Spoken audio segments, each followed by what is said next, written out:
Wow. Anyways, so conservatives are pushing their.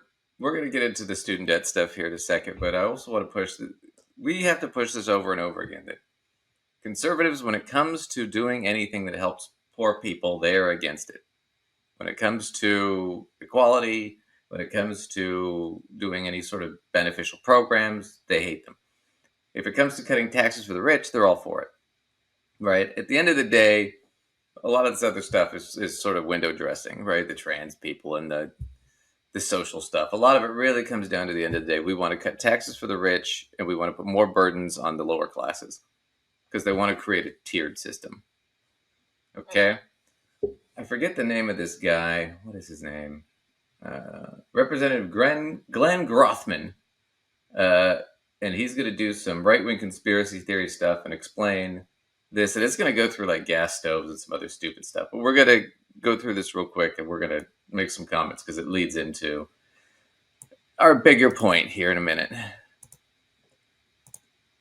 But they left low-income housing untouched. I think as far as discouraging work and discouraging marriage, I think low-income housing is even a more dangerous program than the food stamps. So I'm including low-income housing in the mix of having work requirements. The amendment as drafted just includes Section 8 housing, which is an error on my part because there are other low-income housings as well.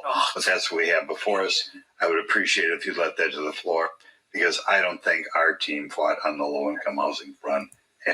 So anyway, just to give you sort of the general scumbaggery of what he's saying, just how horrible this is.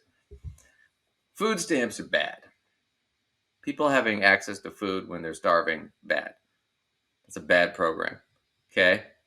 So, I don't like it. But I also think that even though they did add that to SNAP for the debt ceiling deal, that you have to have work requirements now, which we covered, which actually make it cost more money.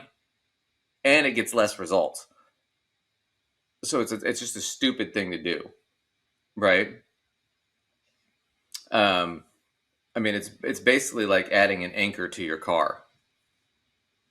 It's going to increase the cost, the gas mileage. It's going to damage the car more, and you're going to go slower. And it's going to cost a lot more money just to buy the anchor. That's the same thing with work requirements. Work requirements, now you have to hire all these people, set up these offices to check to make sure these people are meeting work requirements so that they can get food stamps, right? He's saying we should also add that to low-income housing, right? To check work requirements. Well, that means, okay, if somebody's qualified for low-income housing, and we're going to add a work requirement that they have to work so many hours or so much, well, what if they can't do that? What if it's not feasible? Well, now you've got to hire a whole group of other people to go in and check and make sure that these people are working and doing all that and da-da-da. And then if they're not, then what do you have to do? You have to evict these people who are now homeless. And that's what he's suggesting. Because that definitely is going to improve everything. That's definitely going to solve the problem.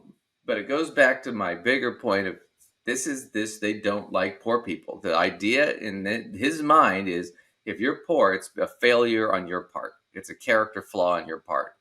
If you're not rich, it's a character flaw. Which is a completely backwards way of thinking because there are a lot of rich people that don't meet the work requirements because they're rich. They don't have to work. And we don't sit there and go, well, if you don't meet the work requirement, we're going to tax 50% of your wealth. You're never going to hear him suggest something like that on the other side. You're not working and you get all this money. That's not fair. They're rich. It's not dangerous. It's only dangerous when you're poor people. Right, when you're starving. Yeah, when you're in deep trouble. So I just wanted to show that clip from that guy because it's such a... he's just kind of a skid mark answer to this whole thing. Because it comes into